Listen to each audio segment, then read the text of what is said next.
começa o nosso bate-papo aqui. Maravilha, maravilha. Primeiramente, eu agradeço bastante, Caroline, esse convite teu, tá? De chamar aqui para essa live. É um prazer poder partilhar de alguma forma, trazer alguma informação aqui e ser útil, né? Esse sempre é o objetivo da gente quando a gente empreende, quando a gente cria uma empresa.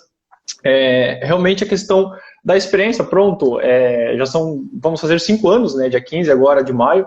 Falta um mêsinho apenas, a gente completa 5 anos aqui da minha empresa, né, da Business Portugal, aqui em Portugal. Mas eu já trabalho com consultoria de empresas e tecnologia já ainda desde 2009 no Brasil e também em Angola, né? Então, sim, tive marcas de franchise em Angola, tive marcas de franchise cliente, né, também no Brasil, a nível nacional. E vem sendo esse trabalho já há 11 anos, que é muito gratificante. Muita coisa já aconteceu nesses últimos 5 anos para cá.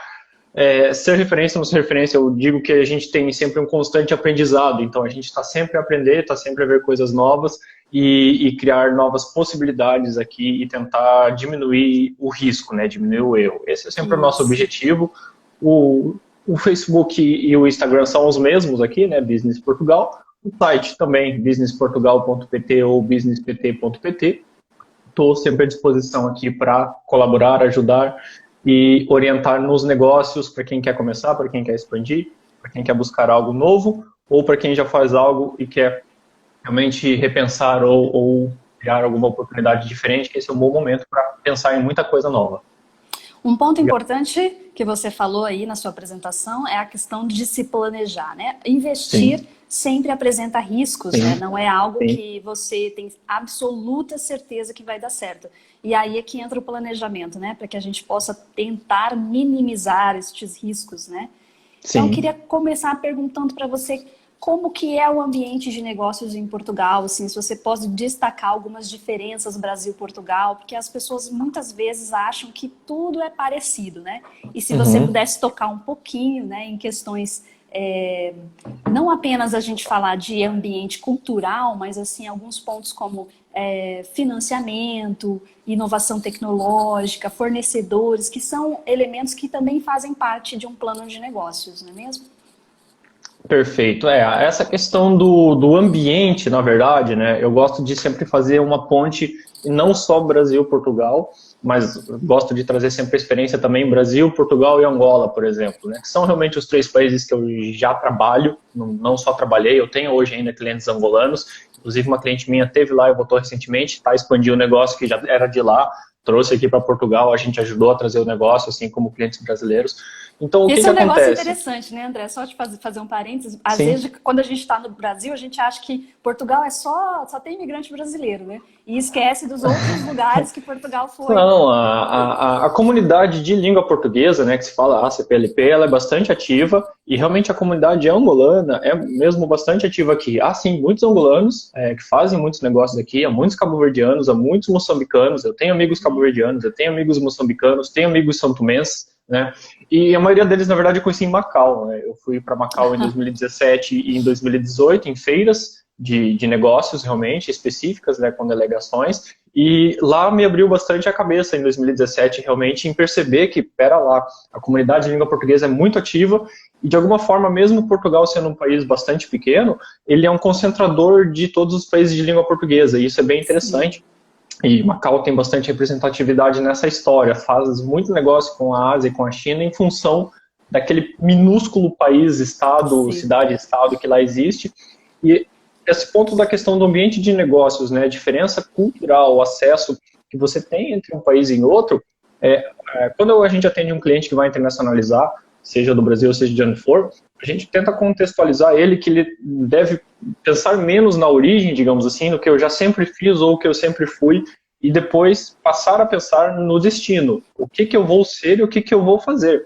Porque nem sempre a questão do posicionamento de uma marca, ou da presença, ou de uma experiência que se aplicou num contexto específico, e no Brasil a gente tem um exemplo mesmo local.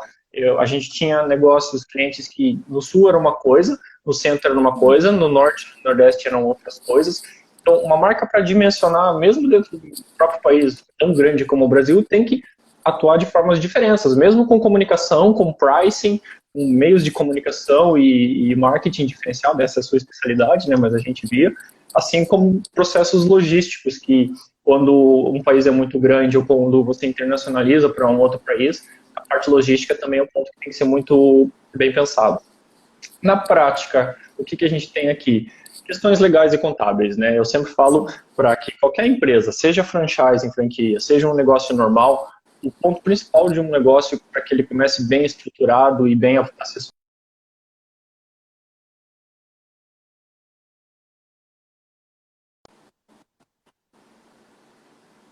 Que deu uma pausa no vídeo. Eu tô te ouvindo bem. Eu dei uma congeladinha aqui. Se o pessoal está vendo aqui, deem um joinha, coloquem perguntas que eu estou à disposição. Isso aí. O apoio jurídico é muito importante, porque um jurista, um advogado local, ele percebe das leis locais. Então, a gente trabalha com parceiros legais especializados em empresas, e esse que é o ponto mais importante. Não adianta ser só um advogado, tem que ser um advogado especializado em empresas e local, né? E a contabilidade é a mesma coisa. Tem que se perceber da fiscalidade, das contas, das obrigações fiscais, porque uma empresa, qualquer empresa vai ter isso, e daí não tem muita volta a dar. Ou tem alguém lá na ponta, no destino, que entende disso, percebe disso e consegue dar o tempo de resposta, que esse é um grande desafio aqui, nem sempre há o tempo de resposta. Mandar um e-mail e ser respondido nesse e-mail, mandar uma mensagem e ser respondido nessa mensagem. Então, a gente trabalha muito nessa questão. A nossa rede de parceiros é muito grande, para quem for olhar no site, e esse trabalho já são muitos anos, justamente porque os clientes são atendidos, coisas funcionam, e dependem realmente de que todos estejam falando a mesma língua, que não é necessariamente só o português, e sim a questão da expectativa e objetivo. Uma diferença que eu coloco muito grande aqui entre Brasil e Portugal, especificamente, dada essa pergunta, é justamente a expectativa que se tem de um negócio, né? Eu tenho um objetivo, eu quero pegar a minha empresa e levar para lá. Okay. Aí eu tenho uma expectativa de que no primeiro ano eu vou fazer tudo aquilo. Aí a gente tem que desenrolar, desmembrar essa expectativa, explicar o que são os pontos principais. É como se fosse um MVP, né? Eu trabalhei também muito com tecnologia. Então a gente tem que pôr o que é mais importante, trabalhar com o que é mais importante e mostrar o como vai fazer isso de forma prática no contexto do destino. Inclusive, se o negócio vai acontecer no sul do país, no centro do país ou no norte do país, mesmo em Portugal, faz diferença. Sim. Né? E aí entra essa questão.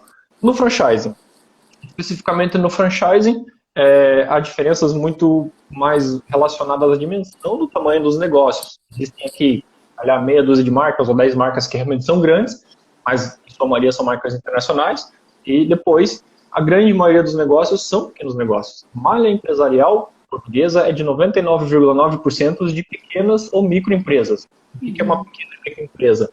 É uma empresa com 10 ou menos funcionários, ou seja, 0,1%, né, que é o que seria uma média ou grande empresa com mais de 10 funcionários. Então esse panorama, né, tem que ser muito bem visto. Eu estou no Brasil, o Brasil tem 11, 12 milhões de empresas hoje.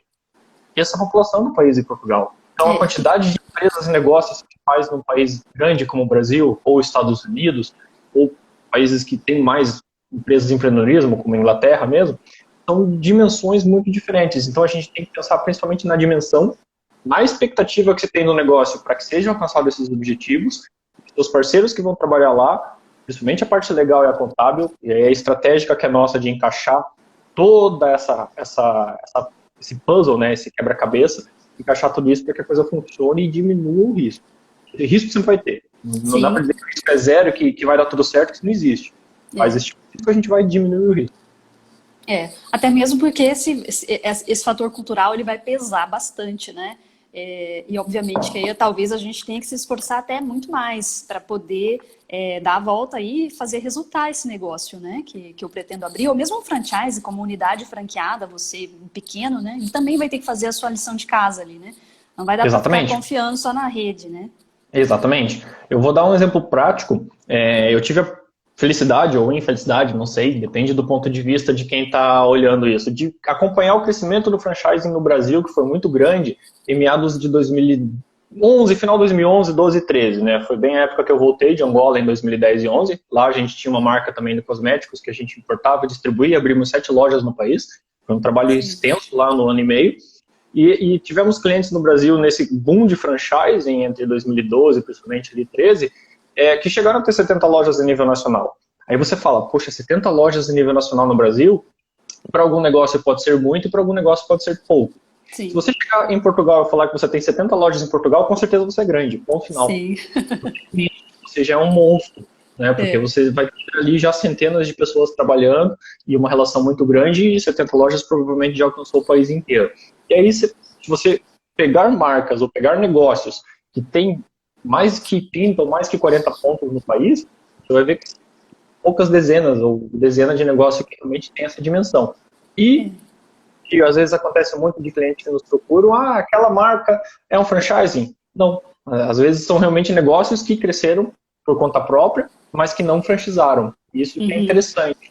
O franchising tem já a história aqui, obviamente, existe a associação de franchise, existe as pessoas que trabalham com isso, mas muitos negócios que estão a nível nacional não são franchising, né? O Brasil tem muito mais uma competência de franchising até bastante estruturada nesse sentido de vamos expandir o meu negócio via franchising, e aqui nem por isso, né? Muitos negócios estão ainda do jeito tradicional, e aí que diferencia a forma da gestão e volta dessa expectativa.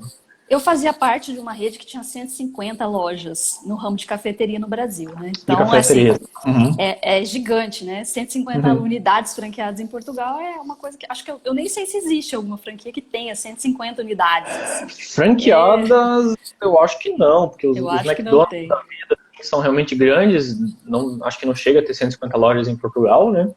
Então, assim, essa é uma pergunta interessante. Teria que dar uma pesquisada aqui quais são os maiores... Os maiores franqueadores, né? Eu acho Exatamente. que um ponto que me chama bastante atenção, debruçando sobre o franchising tem uma habilidade de se sobressair em tempos desafiadores. Porque você precisa escalar, você precisa... Às vezes, alguém que perdeu o emprego vai procurar no franchising uma forma de empreender para poder ter a renda novamente, né? Então, eu acredito que vai ser um período difícil, entretanto, vai ter muitas oportunidades também acontecendo, né? Eu estava olhando alguns dados em relação a isso. No Brasil acontece a mesma coisa, né? Normalmente, em períodos desafiadores, o franchising dá uma parecida. Não estou dizendo que ele vai fazer um monte de negócio. Ele volta à tona, ele volta à imprensa, ele volta a ficar na moda, né? Porque daí a publicidade, né? O franchising que está já estruturado, ele consegue investir alguma coisa numa publicidade maior e captar mais pessoas que têm interesse em investir, né? Isso realmente é uma componente que o franchising às vezes pode conseguir diferente de um negócio normal em que ele não está focado no marketing, né, e no desenvolvimento de captação de novos franchisados, né? Isso é diferente. Ele não consegue escalar, né? Às vezes não tem condições de escalar se não tem mídia, né? A gente não consegue necessariamente assim direto, né? Deixa eu te perguntar uma coisa, André. Diga. Falando a respeito... Coffee. Ele está contando assim a experiência dele, né? Eu queria que você falasse um pouquinho pra gente. Sempre recebo perguntas a respeito de financiamento, se você tem algum tipo de conhecimento em relação a isso, porque a gente como estrangeiro, às vezes, né, não consegue acessar com tanta facilidade por conta das comprovações. Entretanto, quando você vai abrir um negócio e tal, eu sei que existem algumas linhas, né, existem Millennium, existem linhas de franchising, inclusive, né, para franchising. Você pode contar um pouco pra gente disso? Muito Isso bem, também perfeito. faz parte de plano de negócio, às vezes, né? Aliás, não às vezes. É necessário, é impreterível que se você for recorrer a um financiamento bancário, que você apresente um business plan, um plano de negócio, né? Mas a marca me deu um dossiê, eu tenho material aqui. Uma coisa é o dossiê da marca, o material que a marca já tem, outra coisa é a sua empresa, o seu perfil de empreendedor, dos seus sócios e da estrutura que você está criando da sua empresa, independente de franchising ou não, para ser apresentado um plano para o banco. Então, o que acontece? Sim, a gente trabalha com os bancos basicamente desde 2016 também, foi uma das primeiras coisas procuradas nisso. Como é que funcionam os financiamentos, os apoios das empresas aqui? Mas a minha empresa é nova, como é que eu faço? Independente mesmo dessa questão. Eu já tive clientes aqui que chegaram no mês, abriram a empresa no segundo mês, identificaram o negócio que eles queriam com a nossa ajuda entre o terceiro e o quarto mês, e no quinto mês a gente obteve um financiamento. Eu estou falando de valores altos, de 200, 250 mil euros, não é um negocinho de 20, 30 mil euros. Então, assim, há crédito? O crédito é o banco todo que suporta? Não. Então, o que acontece? Eu quero abrir um negócio, eu preciso de 100 mil euros. Você tem pelo menos 30? Ok. Então, a gente pode começar. Eu não tenho nada, eu vou atrás do banco porque dizem que há crédito a 100%. Não existe crédito a 100% em Portugal. Ponto final. Então, Essas são coisas que há muito ruído nas conversas. Ah, vou abrir empresa, vou pedir dinheiro, o banco vai me dar tudo. Isso não existe. Peço desculpa, mas quem está a falar isso está a falar de uma forma muito incoerente ou tem entrelinhas ali que não são muito habituais. O normal do mercado, o crédito normal para empresas, ele depende que você tenha um comprometimento mínimo, que parte ali de 15% a 20%. Eu sempre sugiro que o promotor do negócio parta de pelo menos 1/3 desse comprometimento, porque o banco vai olhar sempre para aquilo. Opa, você está entrando com quanto e eu estou entrando com quanto? E ainda há uma figura sempre terceira aqui, que é você, o banco e mais alguma sociedade de garantia mútua, que o banco busca como parceiro, que daí são fundos externos ao banco e participam. Aí o bolo está dividido em 3, e a coisa fica muito mais simpática assim.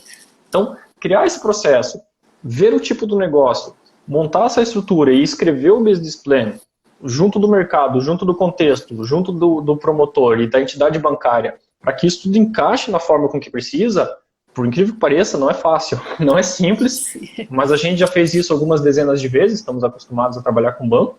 Eu mesmo, inclusivamente, hoje eu tenho 2 empresas aqui, e dentro dessas 2 empresas eu tenho 4 negócios diferentes, e em todos eles, nos 4 segmentos, né, eu tenho financiamentos em andamento, desde negócios que foram a partir do segundo ano para crescer, ou desde na empresa mais recente, que abriu a empresa no mês, e no segundo mês da empresa já foi pedido fazer um pedido de crescimento para andar com um projeto grande.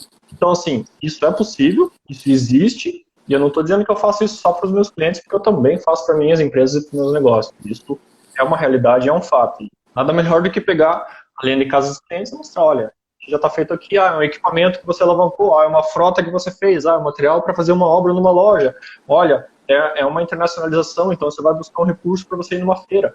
Existem vários tipos de recursos que você pode buscar. Depende do que você precisa, o que você quer fazer e o teu perfil de promotor para a gente alinhar esse projeto e levar no banco. E aí a gente já sabe com quem falar nos bancos, já percebe mais ou menos a diferença entre um banco e outro. Isso no Brasil é um pouco padrão e até melhor, no sentido de que o processo de financiamento bancário é meio igual a qualquer banco. Aqui não é, por incrível que pareça. Então, você indo na entidade bancária A, B ou C, a forma com que ela vai tratar um processo teu de financiamento é diferente, varia bastante. Então é normal a gente tentar perceber bem isso antes de perder tempo no banco, sabendo que eventualmente aquela entidade trabalha de um jeito que não vai ser interessante para aquele projeto. Talvez a outra entidade vai ser melhor. Por isso que normalmente a gente acaba submetendo com 2 ou 3 bancos para perceber como é que está aquilo e de forma que eles vão trabalhar. Isso também é mais um desafio, mas a gente já tem trabalhado com isso e é uma prática. Eu já cheguei a trabalhar com 6 bancos diferentes em simultâneo em projetos aqui para saber qual que ia dar a melhor resposta determinadamente naquele tipo de projeto. Hoje tem 3, eu trabalho mais assim que funcionam melhor, mas cheguei a trabalhar até com 6 em simultâneo, numa certa altura. A gente fazendo um paralelo aqui com o Brasil tem linhas como BNDES para empresas, né, para iniciar ou até mesmo para colocar equipamento, reforma, e algumas regiões têm fundos, assim como no meu caso, onde eu abri a minha cafeteria, o fundo FCO, que era o fundo para o Centro-Oeste. Então, fazendo um paralelo com a Europa, com Portugal, esses fundos que você mencionou são similares a isso? Porque me chama muito a atenção que os juros são muito baratos, que existe carência diferenciada no Brasil, né? Existe. No Brasil, às vezes, não é tão simples assim você acessar também, mesmo que você esteja por uma rede de franchising, porque existe uma série de regras e recomendações que você tem que cumprir, né? Até conseguir a liberação do dinheiro, né? Ele é liberado em etapas, você vai fazendo e vai liberando, vai fazendo e vai liberando. Se for para capital de giro, aí tudo bem, libera antes, né? Mas como que é isso aí em Portugal, assim, para que o pessoal possa entender essa possibilidade e entender como é que funciona mais ou menos, né? Ok, maravilha, Carolina. A pergunta sempre é boa. Essa questão de que tipo de região, de que tipo de timing, de que tipo de complicação que se gera. Eu volto ali, eu não sei se a pessoa da Coffee Lab fez ali uma pergunta ou só fez uma observação. Me ajuda a perceber ali, porque me parece que ela só comentou alguma coisa ali, mas não me pareceu ser uma pergunta. Caso seja uma pergunta, por favor, especifica melhor ali que a gente responde. Na tua pergunta, então, você realmente falou do FCO, por exemplo, né, que era um fundo Centro-Oeste. O que acontece aqui?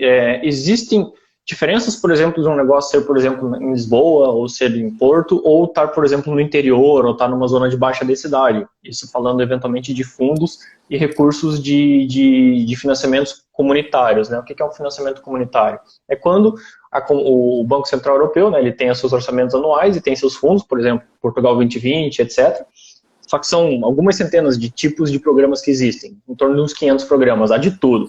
E há diferenciações, são muitos. Há diferenciações entre que zonas que vão ser feitos esses pedidos e que segmentos e áreas que eles são.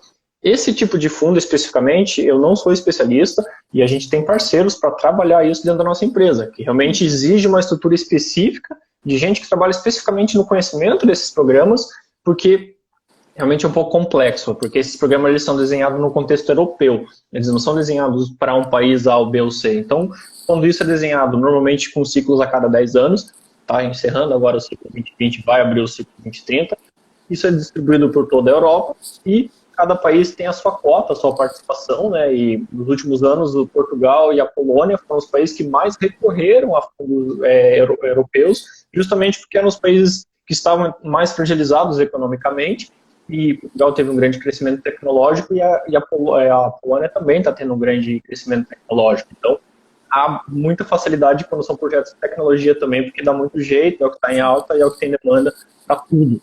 Em situações agora de Covid e quarentena, as demandas tecnológicas aumentaram ainda mais, né? Então, tudo que é projeto de tecnologia, e anteontem, terça-feira, eu estava a falar com um parceiro nosso também, lá do Brasil já de muitos anos, porque a gente está se envolvendo com alguns projetos relacionados a tecnologia e educação e não tem melhor momento do que agora realmente para avançar com coisas que resolvam educação, que resolvam teletrabalho, que resolvam situações que usem mais tecnologia e menos espaço físico, né? Então, a tua questão eu não consigo responder especificamente com relação aos tipos de fundos, porque eu não sou especialista com isso, mas num panorama geral, sim, faz diferença onde o teu negócio vai estar, onde a tua empresa foi estabelecida, no caso da morada fiscal. Às vezes a empresa está lá no centro, mas as unidades estão em outro lugar. Isso tudo tem que ser pensado estrategicamente antes. Então, isso aí, então, vale a pena dar uma avaliada nisso na hora do plano de negócio também, né? Para você ver onde você pode tirar maiores partidos, assim, né? Isso, na verdade, até eu digo antes do plano de negócios, porque dependendo da zona que que o promotor vai desenvolver o negócio, o desenvolvimento do business plan, do plano de negócios, vai ter que ser em função até daquela zona. Então, isso ainda é um pré-trabalho antes, ainda que é o perfil do negócio e do empreendedor, né? Porque realmente faz diferença aonde que o negócio vai ser feito, se ele pretende buscar algum fundo europeu, algum fundo comunitário, alguma linha de financiamento específica para o interior, ou para o turismo rural, ou para o desenvolvimento tecnológico em zonas de baixa densidade. Existem componentes assim. Como são centenas de componentes assim, é melhor saber primeiro o que se precisa, consultar o parceiro e já vir com uma coisa mais direcionada e daí sim conseguir trabalhar em cima daquilo. Legal. Deixa eu voltar para o tema mais focado no franchising, né? Eu sei que você já fez vários trabalhos relacionados ao franchising e as perguntas que sempre vêm também, né, para o nosso portal, para os nossos canais é faturamento, margem de lucro, né? Custos de manutenção de um franchising, claro que varia de setor para setor e tal, mas a gente percebe que muitas vezes os franqueadores portugueses, eles não deixam esses dados claros, assim, né? Como no Brasil, que você vai numa feira, tá tudo escrito lá no papel, claro que o papel também aceita tudo. Isso quer dizer, mais ou menos.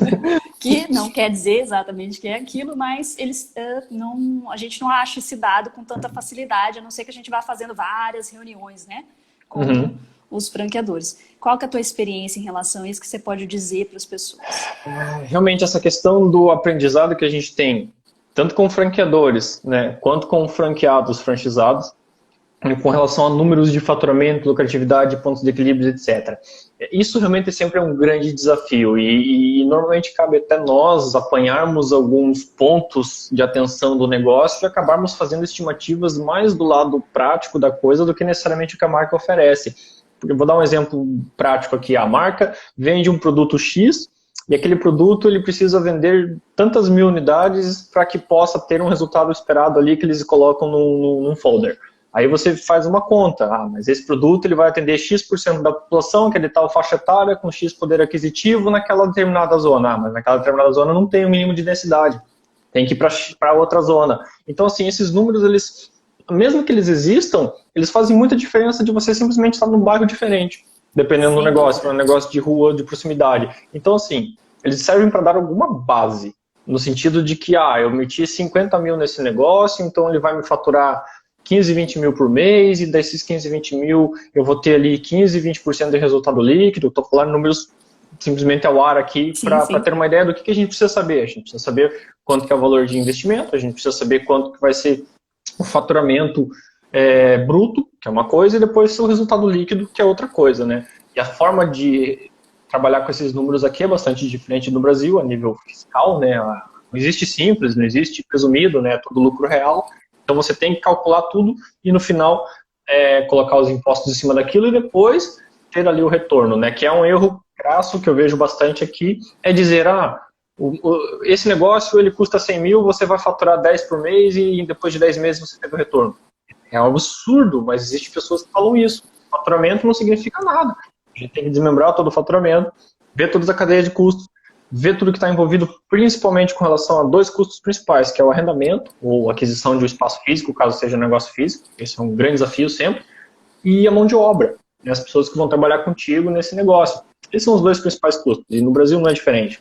Então, para qualquer negócio, você tem que trabalhar em função de onde você vai pôr o negócio, e ele sendo físico, o que se vai custar, a estrutura física, e as pessoas que vão trabalhar nesse negócio, elas têm um custo, e esse custo é elevado, e ali tem que se fazer essas contas. E aí, esse trabalho, normalmente, marcas pequenas não fornecem esses dados em pormenor, mas como a gente já trabalhou com vários tipos de modelos de negócios aqui, a gente consegue criticar um pouco, fazer perguntas, às vezes eu incomodo um pouco alguns comerciais ou donos de marca, mas no geral o que eu vejo é que marcas boas, marcas sérias, e a gente tem muitos trabalhos feitos aqui já com marcas boas e sérias, quando a gente chega num posicionamento sério, apresenta que, poxa, aqui tem um potencial franchizado, ele contratou uma consultoria para ajudar na decisão dele, então eu estou te ajudando fazendo questões porque você como marca está tendo a possibilidade de vir um franchizado qualificado para o seu negócio, porque eu não estou relacionado com marca nenhuma, eu estou do lado do cliente que vai comprar a marca, e ele vai estar mais bem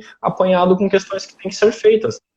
Então, marcas sérias, né, negócios sérios e que funcionam realmente, não tem problema em abrir essas informações quando elas percebem que é um trabalho sério, não só ali uma especulação para trazer uma informação do concorrente. Um pouco desse medo é porque, infelizmente, muita gente está lá só pedindo informação, porque ou está copiando um negócio. Eu tive um negócio meu que foi copiado, é ridículo, mas as pessoas copiam. Mas acontece, então, né? E aí a concorrência está aí para isso, e o livre mercado é isso. Agora, se alguém copiou, cabe a ele conseguir fazer melhor que você, e aí é outro ponto, né? O atendimento, né? E aí, independente de marca ou não, o atendimento é muito importante, seja onde for, e nisso que a gente foca para que sempre funcione bem. Então, assim, números de faturamento, lucratividade, ponto de equilíbrio, esses dados fiscais, é bastante complicado, raramente uma pequena marca vai lhe fornecer isso, porque às vezes eles nem têm. Então, uma observação que eu sempre coloco, se você está procurando uma marca, saiba se ela tem pelo menos mais 2 anos de mercado.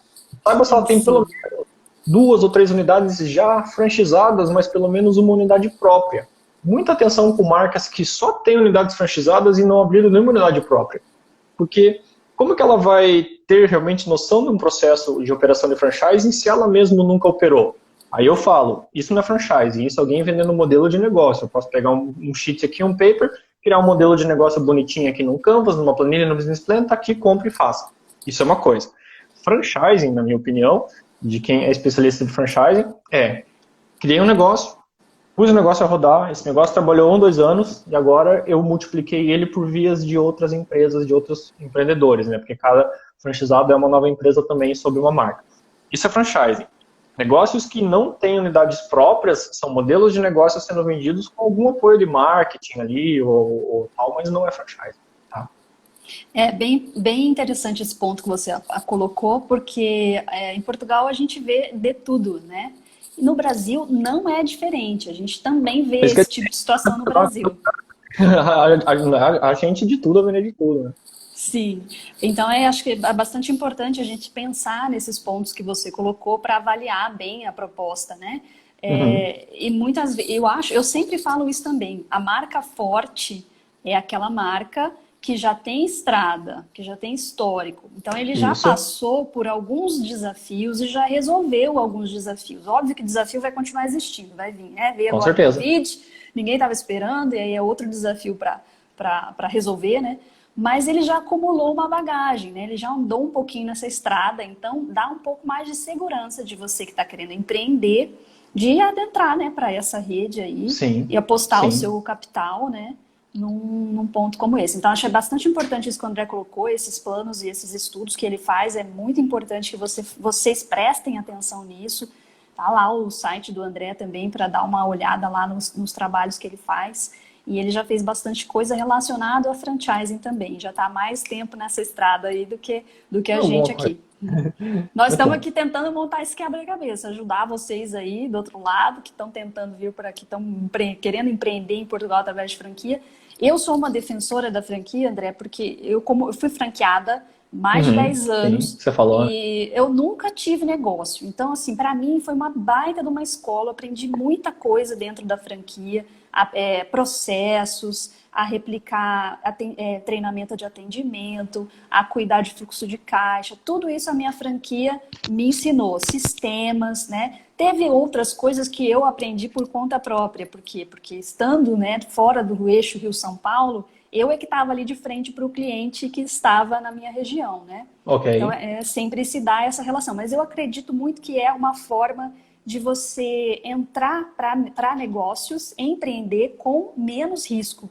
A Certo. marca que eu escolhi era uma marca muito forte e que tinha experiência. Então, nos 2 primeiros anos de loja aberta, foi surpreendente o movimento que eu tive, porque a marca já era conhecida no E tinha um país, né? marketing bem, já tinha um brand awareness criado. Isso é muito importante, né? A percepção da marca, né? O brand awareness. Uma coisa é uma marca grande conhecida, a pessoa olha para aquilo e se identifica. Outra coisa é uma marca nova, né? Às vezes no mesmo segmento de negócio. Essa marca é grande conhecida, essa marca é pequena e tá se apoiar em cima daquilo para levar um pouco do movimento. Mas a É, diferença é que essa marca aqui custa 500 mil e essa custa 20, né? E aí as diferenças é, ficam claras, né? Que com certeza numa estrutura que ele cobra 20 mil e uma que ele cobra 500 mil, a diferença de resultado que você vai ter, de apoio que você vai ter, de estrutura que as duas têm é absolutamente diferente. é, Eles caem nessa enganação, né? Eu tenho esse negócio aqui, muito igual aquele, mas eu sou o B. O que é o B, você é o B. Você não é igual aquele. Aquele é aquele, é. você. E isso, Agora, quem por vai outro nas feiras. lado, eu fico pensando o seguinte, não sei qual que é a tua opinião aí, vamos pensar um pouco em termos de negócios iniciantes, né? Eu Uhum. fico pensando o seguinte, há vários negócios que estão ainda no começo, que são franchising e estão testando ainda seus modelos, e que já estão vendendo a participação na franquia, né? Eu Sim, vejo assim que os grandes também começaram pequenos, né? sim, Então, muitas vezes pode acontecer de você tendo feito um trabalho, né, de pesquisar a marca, o mercado, né? Aí vai de você pesquisar se há o potencial nesse mercado. Pode ser uma coisa interessante você arriscar mais, né? Porque é mais arriscado, obviamente. não, com Mas, né, certeza. Com pode certeza. ser Não, que. não não há dizer que só porque ele custa muito menos que ele é ruim. Atenção, eu não quis dizer isso. Eu quis dizer que a tua expectativa de achar que eu estou comprando, né, isso aqui, mas estou pagando nisso aqui, vou receber isso aqui, né, é diferente. Então, é essa expectativa que tem que ser muito bem gerida. Eu tenho que saber o que eu estou comprando. Eu tenho que estar claro de que, normalmente, se eu estou indo com uma marca mais pequena e mais jovem, eu vou ter que trabalhar muito mais itens que ainda não devem lá estar maduros.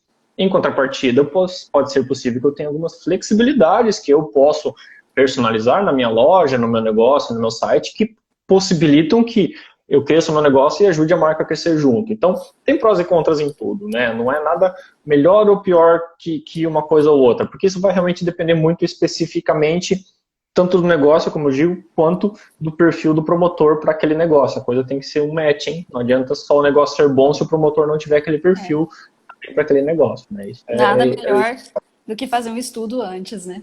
exatamente. André, você tem algo que você possa dizer para a gente em relação à lucratividade de determinados setores dentro de tudo isso que você já adquiriu de bagagem, né? No Brasil, às vezes, a gente encontra alguns estudos, assim, o setor de calçados, né, os negócios de calçados têm uma margem de tanto de lucratividade, né? São coisas, claro, que medianas, né? Só para você ter uma ideia, né? Sim. Existe isso em Portugal também? Sim, existe. Esses dados, eles são estatísticos e até os resultados das empresas e tudo, né? Quem quiser pagar, vai lá nos sites que vendem esses relatórios, você tem tudo, né? Eu acho isso um pouco complicado, mas qualquer um pode comprar os dados e ter informações de qualquer um. E essas informações realmente no macro também elas existem, né? Eu vou dar aqui dois exemplos bastante reais, na verdade, isso é estatística, porque a pessoa que pesquise rapidamente nisso vai saber que são os setores que tiveram maior crescimento nos 2 últimos anos e também os maiores decréscimos, né, diminuições nos últimos anos.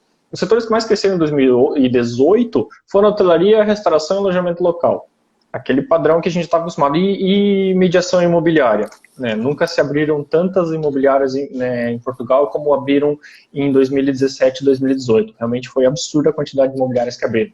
Então, assim, era visível o grande crescimento em função do investimento estrangeiro, do bom momento que o país vivia, do turismo, né? Então, tinha ali um grande crescimento que já vinha sendo estruturado desde 2014, 15, depois 16 em função do Web Summit. Então, cresceu-se muito negócios relacionados à hotelaria, restauração e alojamento local, e mediação imobiliária. Estou falando de 2018, 2 anos atrás.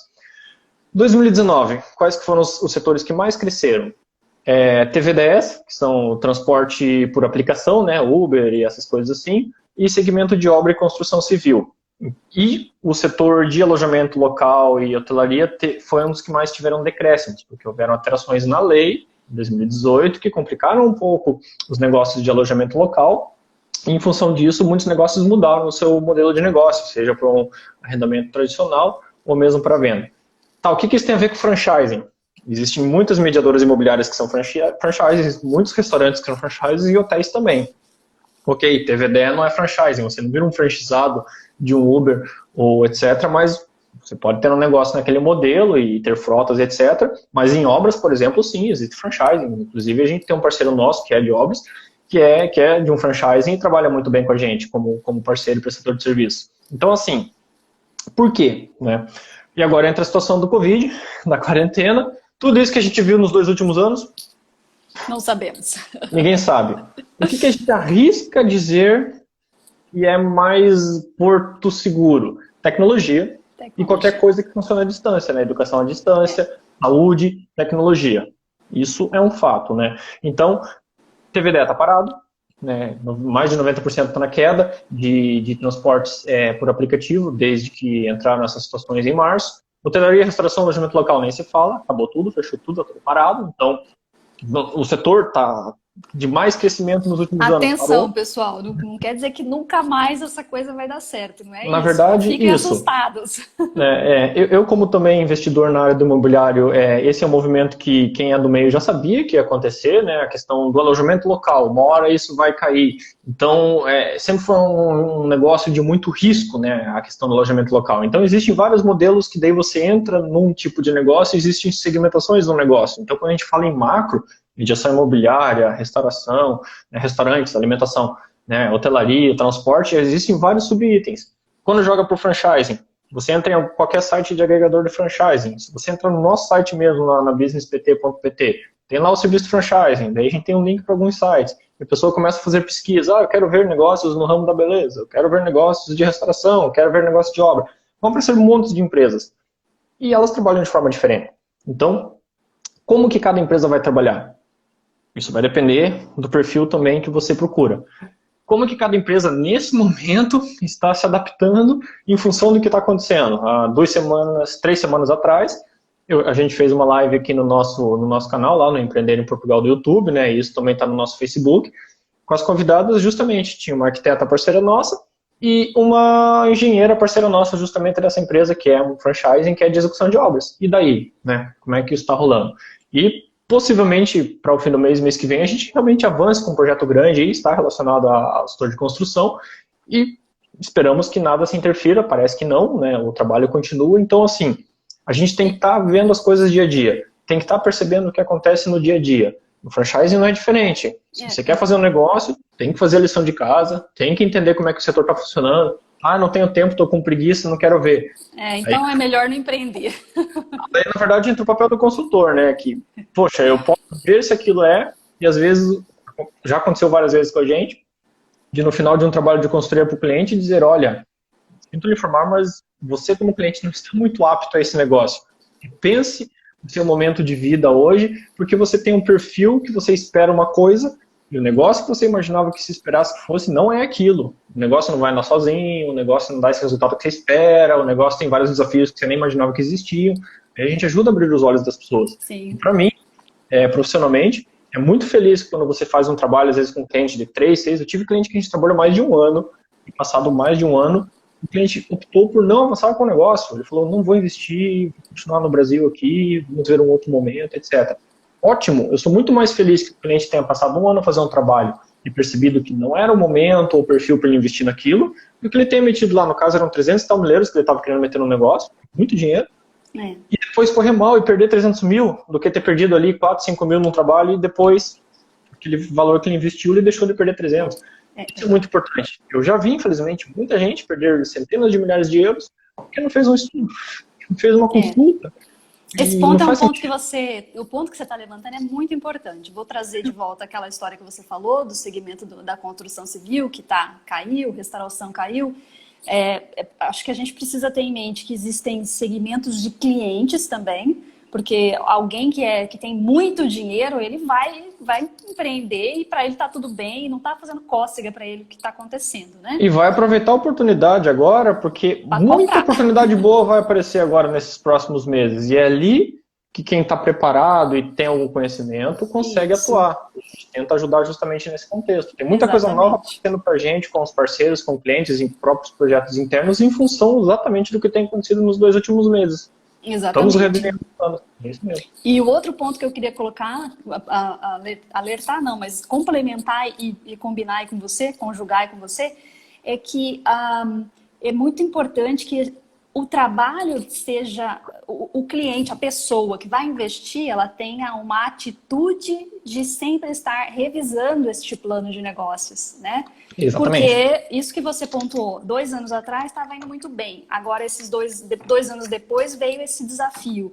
Quer dizer, daqui 2 anos pode ter um outro contexto, você precisa estar sempre olhando. Então, mesmo esses números que a gente tem, que um plano de negócio está preenchido ali com números, para você ver o faturamento, se você nunca mais olhar para isso, meu amigo, você está ferrado. Porque agora, com a tecnologia, né, a gente está aí vendo que tem que ir para online, que vai ter restauração, a parte de alimentação que tem que correr para está crescendo em delivery, né? Então, eu, se der certo, esse ano ele ainda traz algum projeto de delivery para cá, porque delivery no sentido do suporte informático, né? Eu estava realmente ontem reunido com um parceiro nosso no Brasil para isso. E o que você falou de revisar não é nada mais clássico de qualquer princípio de gestão básico que é o PDCA, né? Plan, Do, Check, Act. Você tem que planejar, você tem que fazer alguma coisa, tem que estar sempre revisando aquilo que você já planejou e está fazendo e agir em funções de ajustes. Isso é normal. Se fosse assim, o McDonald's da vida vendia exatamente o mesmo menu em todos os países do mundo. E não. Cada país ele adequa pormenores ali, que são específicos de cada local, porque faz a diferença no negócio. Né? Então, mesmo as gigantes que têm a sua estrutura tão pronta, adequam-se no micro contexto de cada região que eles atuam no mundo. Né? Então, por que você não iria fazer isso no seu negócio? Né? Então, não faz sentido. Então, quem não sabe o que é um PDCA, vai no Google ali, digita PDCA, rapidamente você vai ver o círculo lá de planejar, de agir, de revisar, né, verificar, depois agir em função daquilo. É mesmo isso. Se ficar parado. E hoje, na verdade, a nossa revisão de processos chega a ser semanal, dado o contexto da emergência. O que é normal de se fazer numa gestão de uma empresa é, no mínimo, uma revisão trimestral, porque são os períodos trimestrais que são os fechos contabilísticos. Isso eu sou bem em cima da contabilidade e sugiro que os clientes sempre façam isso com a contabilidade aqui, de, olha, a cada 3 meses veja os balancetes, veja os resultados das empresas, veja o que você está agindo e veja se tem que ser feito ajustes, né, no seu negócio em função do que está acontecendo no momento atual. Então, 3 meses é um período razoável para estar sempre revisando o plano. E você sabe que agora, nesse momento de Covid, né, que há franqueados portugueses que estão fazendo reuniões todos os dias com a sua rede, para ir dia a dia fazendo a revisão do que está acontecendo, né? Dos dados e para onde que a tendência está apontando, é e-commerce, é takeaway, né? Para se preparar, né, para a hora da retomada e para defender o que dá para defender nesse momento, né? Exatamente, exatamente. Quem está tendo essa iniciativa, né, de realmente atuar dia a dia com o franchizado ou com o cliente, né, falar com as pessoas, excelente. É um forte indício de que a marca está preocupada com o negócio, mas está preocupada também com o seu franqueado, né? Agora, eu estou interessado numa marca, daí de repente você vai contatar algum franqueado da marca. Então, quando foi a última vez que você falou com o teu master? Eu falei fim do ano, ele me deu Feliz Natal. E aí, até agora vocês não falaram de novo? Não, e a loja está fechada. Entendeu? São poucos indícios ali que rapidamente vão lhe tirar de uma furada, né? Então, não é difícil cair. É muito fácil. Não, eu até fiz um videozinho, coloquei lá no YouTube, no Eurofranquias, que eu elenquei alguns pontos que é para que as pessoas prestem atenção quando elas estiverem avaliando ofertas, né? Eu queria finalizar, nós temos 10 minutinhos, daqui a pouco o Instagram vai fechar. Ele fecha uma hora, né? Uma hora acabou. Eu queria só pedir para você fazer um último, assim como eu fiz esse vídeo, falando dos pontos que eu acho importante para você analisar um franchising, o que você considera essencial, aí, trazendo essa sua perspectiva aí de plano de negócios, de número, faturamento, essencial para você avaliar se você está entrando numa coisa boa ou numa furada. Ok. Primeiro eu vou também sugerir que as pessoas, no nosso site, existe um artigo especificamente que eu escrevi em 2018, mas as técnicas são as mesmas, que é como buscar um negócio de franchise em Portugal. Tem lá um artigo bem escrito sobre aquilo, que é justamente esses pontos. Um negócio que tenha a afinidade com a tua experiência, que tipo de habilidade que eu tenho, que vai ser o meu perfil, pesquisar as marcas, atividades, semelhanças, fazer contato com essas marcas, se elas vão lhe dar o retorno ou não. Né? Imagina, no momento de, entre aspas, crise, no momento que toda a gente está tendo dificuldade de vender, alguém quer comprar uma marca, a marca nem te responde, né? Imagine depois. Então, tem que estar atento a isso, né? Ter essas informações todas possíveis, né? Fazer as visitas se for possível. Se você não está aqui em Portugal, a gente vai ter reunião, a gente vai fazer visita, vai ver loja, né? Fisicamente agora pode ser um problema, dependendo do tipo de negócio, porque ele pode não estar disponível, né?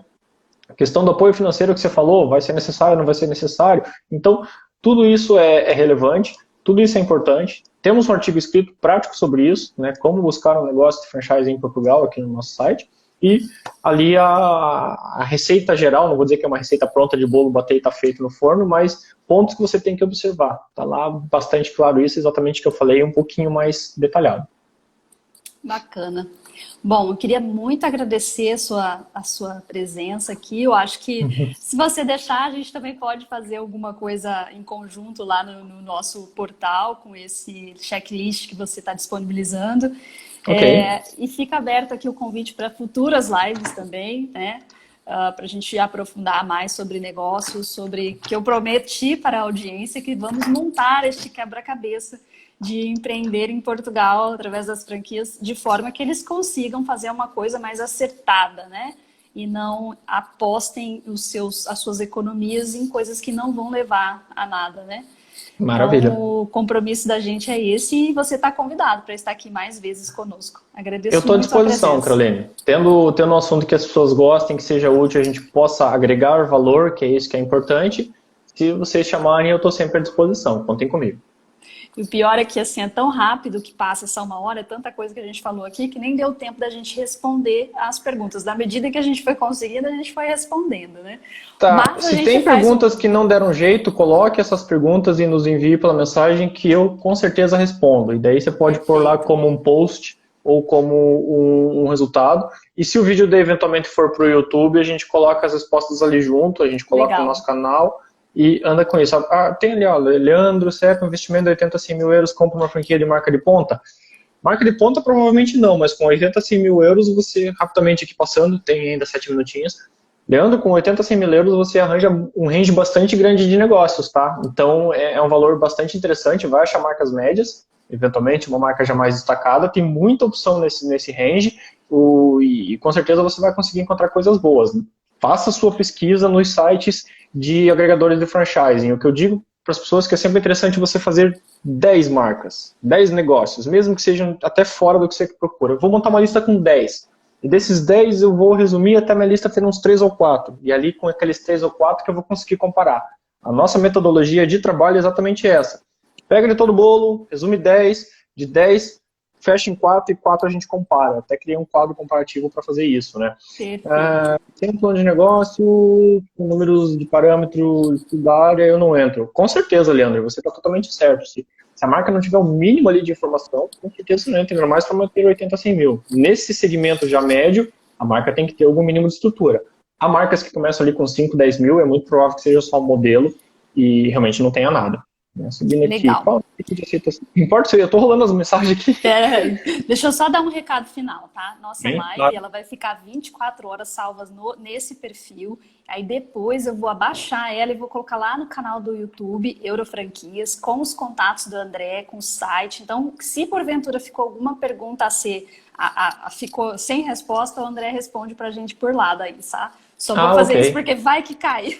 Vai que cai. E, Caroline, caso você não se importe e quiser pôr o vídeo, eu também posso colocar o vídeo lá no nosso Empreender em Portugal também. E aí mais pessoas podem ter acesso ao conteúdo, informação e tudo mais. Legal. Sandro Rocha Consultor, qual o nível de aceitação das marcas de franquias brasileiras em Portugal? Sandro, a aceitação de um negócio, seja qual país A ou país B seja, é o quão bom o negócio é e quão valor ele entrega e como ele resolve algum problema de algum cliente. Está mais voltado à proposta de valor do negócio, que realmente é útil e faz sentido, do que necessariamente estar a vir do Brasil para Portugal, do Portugal para o Brasil, da Inglaterra para cá, da Angola para cá. O país de origem e destino, para mim, é indiferente. O que é diferente é a proposta de valor. Você entrega um produto, um serviço que realmente é útil. E é esse que é o ponto. Vamos ver, não sei se tem mais. Ó. Muita gente foi falando aqui, legal. Como ficam os negócios pós-coronavírus? Realmente, a Dilson Antônio Antunes, a gente tem uma série justamente Day After Covid, que nós colocamos no nosso canal no YouTube, que é o Empreender em Portugal, que temos lá convidados a falar justamente disso, porque muitos negócios vão mudar, o teletrabalho é uma realidade, a tecnologia vai entrar, a gente não tem como prever nada disso, ninguém tem a bola de cristal, então estamos mitigando situações, né, e tentando apoiar dentro do possível, mas não saberemos dizer como vão ficar os negócios após, é uma grande questão. Isso aí, é questão de ouro, questão de $1 milhão. Isso, ninguém faz previsões ao futuro, eu acho que realmente vai cair.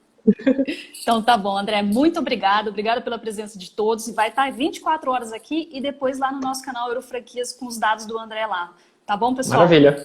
Obrigada, André. Tchau, fiquem bem e estejam em casa. Tchau, tchau. Tchau, tchau.